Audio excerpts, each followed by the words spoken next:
मुठभेड़ सीमावर्ती राज्य आंध्र प्रदेश में हुआ। इस संबंधित पूरा ऑफिशियल कंफर्मेशन जो संबंधित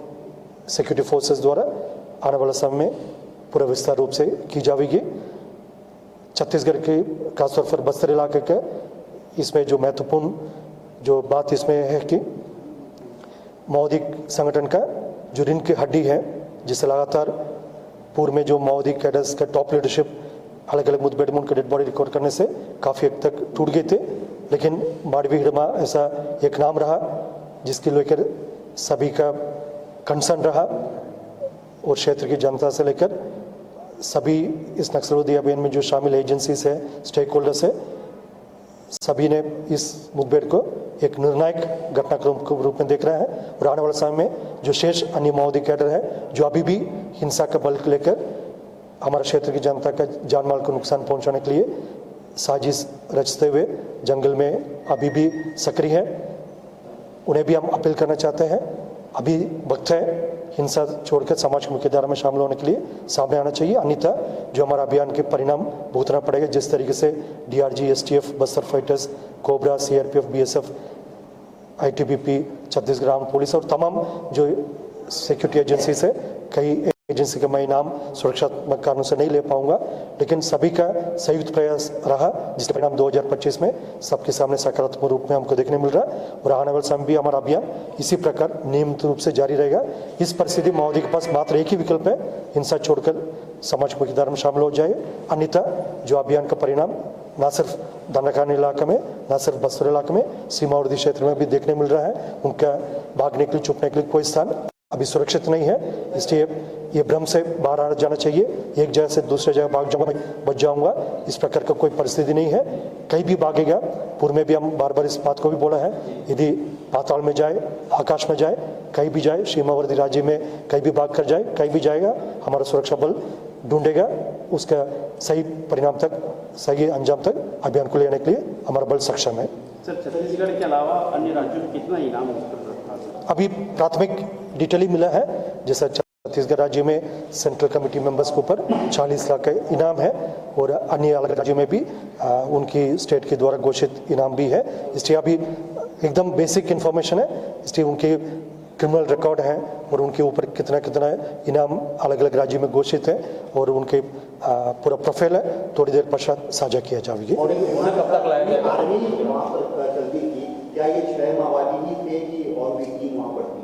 जैसा मैं पूर्व में भी बताए थे,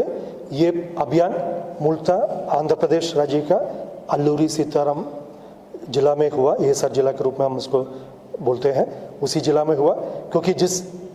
स्टेट के सिक्योरिटी फोर्सेस, जिस स्टेट के एजेंसीज इस अभियान में शामिल रहा, उनके पास ज़्यादा और ऑफिशियल ऑथेंटिक इन्फॉर्मेशन होगा। जितना हमको प्राथमिक कंफर्मेशन राज्य से मिला है उसी का हमने साझा कर रहा है, जो और विस्तार से डिटेल जो संबंधित स्टेट से हम प्राप्त करके आने वाले समय में साझा करेंगे। सर, लगता था कि बस्तर में सुरक्षा बलों के दबाव के चलते आंध्र भाग रहा था। निश्चित रूप से जिस तरीके से विगत समय में, खासतौर पर 2024 और 25 में हमारा नक्सल विरोधी अभियान लगातार जारी रहा, जिसमें माओवादियों का टॉप लीडरशिप, जैसे जिसका नाम मैं गिनती भी क्या है, सेंट्रल कमेटी मेंबर्स और उनका जनरल सेक्रेटरी, उनका माओवादी संगठन के सरगना बसवराजू से लेकर अनेक सेंट्रल कमेटी मेंबर्स का डेड बॉडी सुरक्षा बल ने अलग अलग मुठभेड़ के पश्चात रिकवर किया है। इधर खासतौर पर अबुझमाड़ क्षेत्र है, नेशनल पार्क इलाका है और अन्य जो इंटर डिस्ट्रिक्ट बॉर्डर्स है, इंटर स्टेट बॉर्डर्स है, कराईगुटला हिल्स है, ऐसा कोई स्थान नहीं जहाँ पर हमारा सुरक्षा बल अभियान संचालित नहीं किया। विगत 2 सालों में बस्तर क्षेत्र के कोने कोने में हमारा सुरक्षा बल पहुंचा है और अभियान में सकारात्मक परिणाम भी लेकर आए थे। कहीं न कहीं इस दावा के कारण से माओवादी संगठन और उनके कैडर्स लगातार एक जगह से दूसरे जगह भागते रहा। छत्तीसगढ़ तेलंगाना बॉर्डर में भी कई समय तक उनकी इन्फॉर्मेशन जानकारी मिला, उसमें सीमावर्ती राज्य से संपर्क करके हम उधर भी अभियान संचालित किया। उसका उदाहरण है, मतलब कराईगुटला हिल्स में मई 2025 में 31 माओवादी कैडर के डेड बॉडी हमने रिकवर किया, उसमें कहीं न कहीं हिडमा बच निकल गई है, लेकिन उसके बाद भी लगातार हमने उसका अप्रीहेंड करने के लिए अनेक अलग अलग प्रकार का अभियान लगातार जारी रहा। सुरक्षा बल ने, सभी एजेंसीज ने उनके ऊपर कंटिन्यूसली एक इंटीग्रेटेड एफर्ट के माध्यम से प्रयास जारी रखा है। इसी कारण से उनको एक जगह से दूसरी जगह भागना पड़ा, लेकिन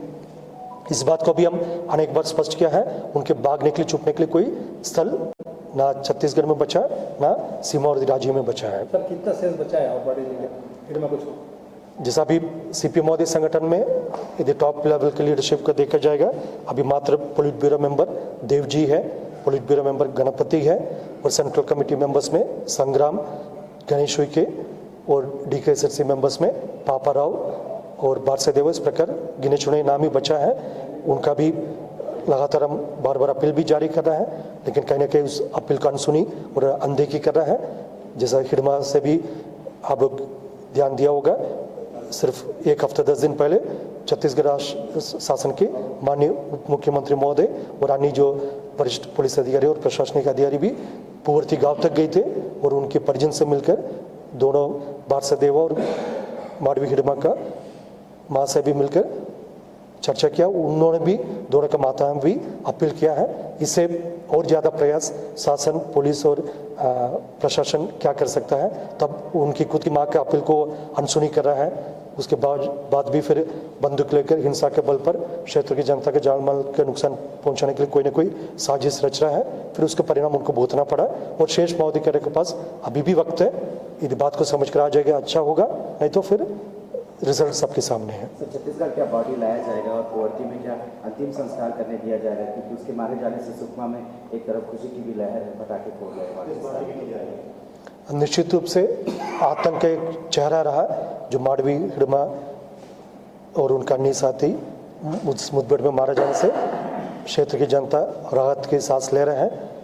सुरक्षा बल के लिए भी एक निर्णायक बढ़त है नक्सलवादी अभियान के दृष्टिकोण से। बाकी अन्य लीगल फॉर्मेलिटीज और टेक्निकल फॉर्मेलिटीज है वो संबंधित राज्य पुलिस से संपर्क करके उसका वर्कआउट करेगा। इसके पहले भी जैसा जिस राज्य का कैडर बिलोंग करते हैं, जो आमतौर पर उस राज्य को डेड बॉडी पहुंचाया जाता है और लीगल और अन्य जो टेक्निकल विषय को ध्यान में रखकर फिर उनके आगे की कार्रवाई की जाती है। लेकिन अभी मुठभेड़ सिर्फ मात्र कुछ समय पूर्व में हुआ, इसलिए इन सब विषय पर अभी चर्चा करना, सब विषय पर अभी निर्णय लेने के लिए संबंधित एजेंसी और संबंधित